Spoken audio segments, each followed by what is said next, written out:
All right. So thank you so much here. So what I've got going here in this video is that I'm going to walk through, just spend a few minutes. I don't want to spend a lot of time, but how to run comps using propstream, which is a website that not only allows us to run comps, but it also, we pull a lot of our marketing lists from here as well too, which works really great. The nice thing about PropStream is that it pulls the MLS data, so we don't need MLS access. Pulls both MLS data as well as off-market sales that may have not been through the MLS. And then the nice thing too is it gives us some nice estimates of both potential equity that's available in that house, estimates for actual value of the house, as well as estimates for rental, monthly rental income on that property. So it gives us a nice snapshot, especially when we pull up a warm lead from our CRM. We can quickly pull up the address and look to see what's going on. They say, hey, I got a 350. That's it. Last thing I'm going to accept. And then we look at it and go, whoa, this thing's worth 550 or 500. Okay, well, this might be something, a good deal, or vice versa, where it's like, hey, I need 350. Well, we're looking at comps that are 250, 300. So unless you have golden toilets and in addition on the back that's not on public records, it's going to be tough to get you that amount. But that's neither here nor there right now, since we're just focused on running comps right now. We'll go into in a different video on how to formulate some of the offers. There's no right thing or wrong thing with some of the offers. We just need to determine on if it's a rental property versus a rehab, and then we got to kind of keep the end user in mind if we're wholesaling these, of what investors are looking for in their returns. So that's another video, but here we go. So actually, let me back out of here because I'm already in here. So let me just completely log out, which is over here, just so you can kind of see it from the start. So when you go to PropStream, it's going to look like this when you go to the home page. Click on the login. We'll get you a login information. Log on in. So it's going to automatically bring you to this main page right here. It's kind of a map page. When we run in our list, like depending on what city we put in here, it's already going to like actually start populating, like, oh, in this Hennepin County, it's got 2,000 pre-foreclosures, blah, blah, blah. But for comps purposes, this is where this toolbar right here, this is where we're going to type in the address of that particular property from Podio. We're just going to transfer it in here. There's some nuances. I'm just going to put in an address just to kind of give us an example. Bayard Avenue, St. Paul, and it should start populating as you progress with it. So just click on that and it should automatically bring up this property. So you're going to notice immediately to the right here, it's going to give us a snapshot of the property. So I'm going to kind of point out a few things. So right here across the board, you're going to see estimated equity, average comps, estimated rental. And then up here, it's going to say estimated value. Okay, so the cool things that this thing does is gives us estimated equity. So if they say, hey, this property is estimated worth about $331,000, it also takes into account when that person took out that mortgage, if it's 10, 15, 20 years ago, and what that pay down could have been, that plus the value is going up. So it helps us in our negotiation to see, hey, is this property already tapped out? It's worth 300 and she owes 275. There's not much there, more of a rehab property. It might be tough to do a deal. Or if we have a lot of equity where we can kind of maybe, play around a little bit, not play around, but it gives us some information for negotiation. So the difference between the estimated value and the average comps is it takes the comps in this area. You can see all these comps here, right? These are sold comps in that area recently. Well, that can't be all true. Let me back up a little bit here. Okay. No, it is. So what it's doing is so it's taking the surrounding few blocks. I'm going to show you two different ways. We actually want to filter that a little bit more, just kind of narrow it down. But so from here, the next step you want to do once you get the property in here is that you want to hit on details, because it's going to bring up a big page right here. It's going to give us a ton of information. Okay. Again, it's going to give us our snapshots of square footage and bedrooms and bathrooms, values. So we have our values over time here. Again, it's going to show you what the average sale price in the area is, 357, and then what it actually thinks it's worth, which is 331. You'll notice right here it's got property details, comps, tax information, mortgage history. So we're highlighted right here in property details. So it kind of gives us some information. A lot of this stuff is just tax information, is pulling stuff from the tax records. But one thing I really like to look at is the last sale information, which is at the bottom. All it does is give you a little bit of background information, when they bought it, what they purchased it for, stuff like that. Just kind of helps a little bit. Generally speaking, when we're running our marketing list, we usually try to filter out 8 to 10 years they've had a minimum they've had to own it for, because that gives an opportunity over time to both increase in value, but also decrease that mortgage pay down as well. So usually once they go there to kind of get a kind of a baseline reading, I always like to kind of bounce over the mortgage and transaction history. I like to see, because sometimes what happens is that it might be she bought the property 15 years ago, but she may have refinanced it a year ago. So that may have changed little things. You can kind of just see where things are at, right? And then sometimes too, if they have a tax lien or any other liens, there's going to be an additional tab that pulls up here and says liens, which is great because it gives us more information on saying, oh, you actually owe $20,000 to this plumber you never paid. So that's a little bit of negotiation. That's something that may be in the back of their head. Okay. So from here, this is just really tools. You're not going to use these on everyone since we're running comps, but it kind of helps us when we're negotiating, talking to people on the phone. Pull this up, see what's kind of going on with their property, when they bought it, stuff like that. So it kind of gives you, a little bit of leverage in a way, right? So we can help them a little bit more. So I always go to the comps next, right? And go, okay, so what we want to do here, so our sales date range, it's always going to automatically do a year. Now, depending on what market cycle we are, generally speaking, we kind of like to see, depending on the house, especially if it's in the cities, I usually like to stay 6 months, right? So a year is a little bit too long, especially in this market cycle. 6 months is good, but even if things get a little bit weird in the next couple of months, we might have to bring that down even a little bit further. But so we're just going to just kind of, see here, April, May, June, July, August, September. So let's go to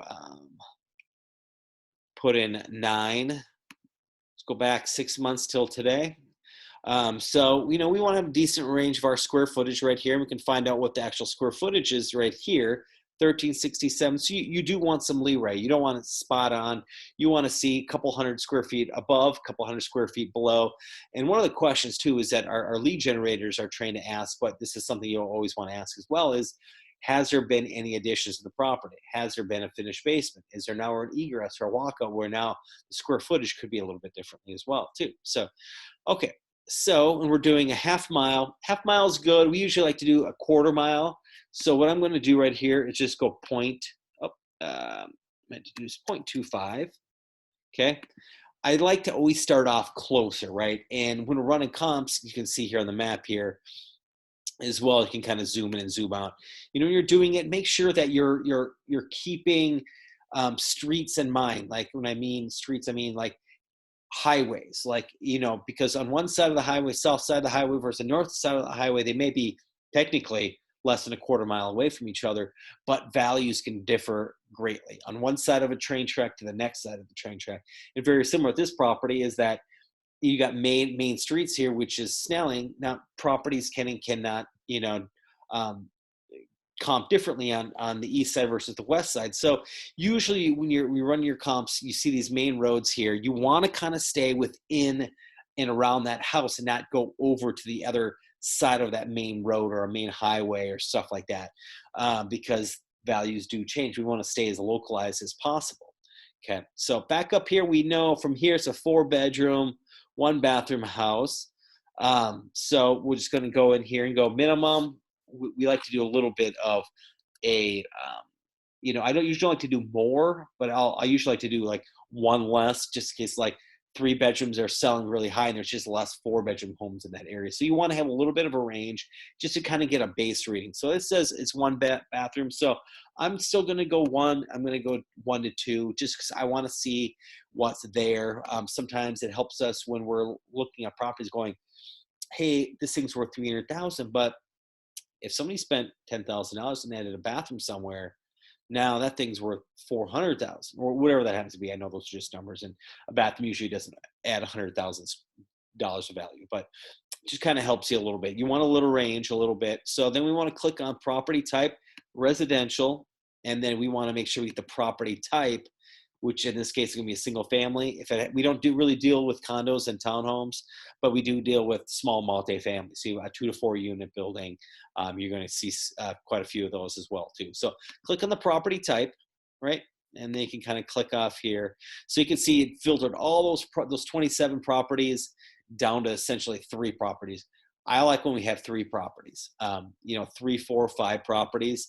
You can see this property where this is at versus these gonna be really good comps.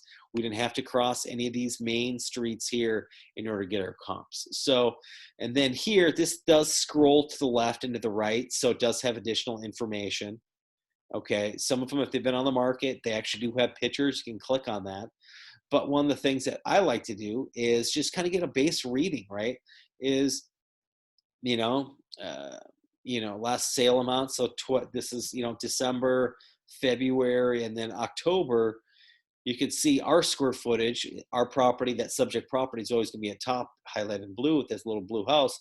Square footage, 1364, 1308. You can see it go up from there. So you can see here to here, it does have an extra bathroom, right? So there's usually bathrooms, there's usually a $10,000 swing. Usually that's kind of the average. But you can see this thing sold for 408, right? And very similar, smaller square footage, extra bathroom, not as many bedrooms, right? So these are just general, right? We don't want to spend a lot of time. We want to look at this property. We want to get down to the nitty gritty really, really quickly, right? And then you're going to always have, here's the 3-1 with, 100 more square foot, right? And this went for 307, right? So you're thinking like, why are these drastically different? Well, you can always click on pictures and do a little bit more research, right? But we don't want to spend a ton of time. So when we're talking to people, so usually how I do it before, as I'm about to make a call, pull it up, pull the property up, look at the notes, look at Podio with the notes, and then go over to PropStream, insert the property. So I don't know why these pictures aren't showing, but and kind of see where we're at with things. Going, okay, this is really strange. That's not pulling up for some reason, but it kind of just gives you that nice range. So then where we're talking about, average, estimate 331. Yeah, this smaller house sold for 408. It had a really big lot though. Look at this lot. This is, almost 3,000. Yeah, 2,800 square feet larger lot. So it had a nice size lot, right? And then you got this one that sold, very similar, identical, a little bit larger, sold for 307. It might be outdated, had a less bathroom or a bedroom. So stuff like that. So when I say that, most of the time, I'm really confident on this estimated value right here. And unless there's something that's showing that you really need to make some adjustments, we don't want to spend a shit ton of time, because really what we want to do is as long as we think we're close to what they want, let's go ahead and get it under contract. If when we walk through there and go, hey, this floor plan is not very conducive to sale or an issue, or if there's something else, we can always negotiate. Okay, we can always say, hey, this is a little bit more rougher condition than I originally thought it was. Here's what we can do on this. It's going to take a little bit more for us to rehab or someone else to rehab. So yeah, that's how we run comps. So it's not a science. It's something that we're always looking at and determining, trying to add those pluses and minuses. For bathrooms, and bedrooms, you usually do a $10,000 swing. It's got an extra bathroom, add 10,000. If it doesn't have one, subtract 10, and just look at your square footage, and then lot sizes, stuff like that. It's got a massive lot compared to some of the other ones. So, and that'll give us a good base, because remember, we're talking to people on the phone. We're looking at their data, having this conversation. We don't know if it has a goofy floor plan, a goofy smell. It's got termite damage. A lot of times they don't realize that either, and there's nothing wrong with that. So we're just trying to get a baseline reading of what the values are. So when we're talking about, even we're looking at, okay, this might be in an area for rental property, we got our rental amount here. And there's a couple different ways. And when we'll run comps, I'll show you how to run this bounce off a couple different ways, because I can tell you 1951 for this area right here is about $300 to $400, maybe $500 lower than what it actually could be. So there's going to be a little nuances, but you can see your average comps, estimated value. That's going to be really close to where we're at. And then all else fails, let's get under contract. Let's get in there. Let's be able to start doing our inspections, and then we can always negotiate from there. So thank you so much. Hopefully this helps you. Again, it's not rocket science, but it's also something that we need to have a baseline reading on. So